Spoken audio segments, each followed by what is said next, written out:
match of this Empower Super League Season 2, where Intellect were taking on Cedar College today, the last year's runner-up. We saw Cedar winning the toss, deciding to bat first. Hamza and Isa came out to open the innings, and they got off to a flying start from the word-go. I mean, Intellect had no answer whatsoever to the opening partnership.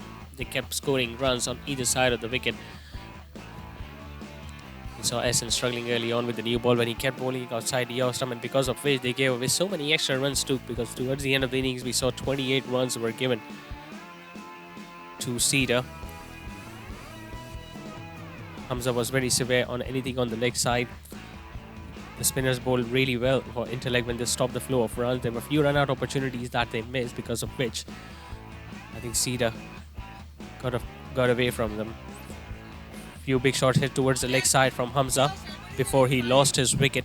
He was eyeing another big shot towards the leg side, where the catch was taken by the fielder at a deep square leg, and up till the 19th over, that was the only wicket to fall.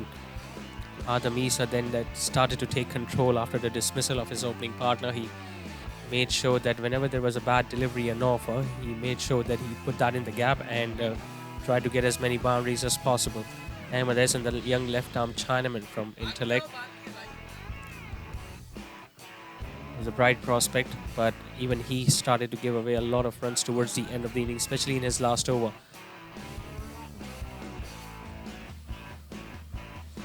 Syme coming in at number 3. Well, he was struggling a bit initially because his strike rate was slightly on the slower side, but as soon as he saw that there were runs that they needed towards the end of the innings, he scored a few runs too. So 200 was the target that was in the mind of Cedar when they won the toss and decided to bat first. They got very close to that. 198 is what they managed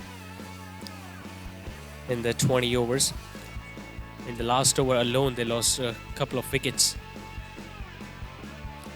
and that allowed Cedar to post a decent total on the board. Abu Bakr it was who bowled the last over. He just bowled one over before that. Afar coming in at number 4.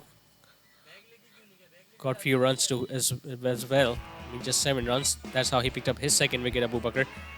Could have been introduced early on in the innings too, but that wasn't the case. So 199 was the target. That's how they started the innings. Got a boundary of the last ball of the first over. But then Ayan Salim picked the first wicket. Tala Khanji just bowled 1 over today.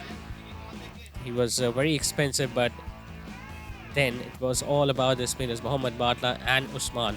Especially Mohammad Batla, who picked up 2 wickets in his opening over, and he never looked back since. Picked up a 5 for today. That was his first wicket. Plumb leg before.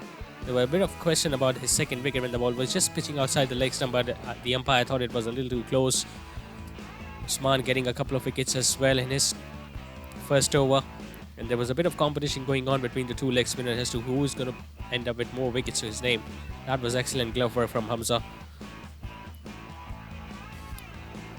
Mohammad Batla just needing 3 overs to complete his 5 for today, and he finished things off with a really good catch as well, which was the last wicket to fall. So Intellect could only manage 65 runs in the tournament opener, and that allows Cedar to get a big victory by 133 runs, and with that, they straight away goes to the top of the points table in Group A.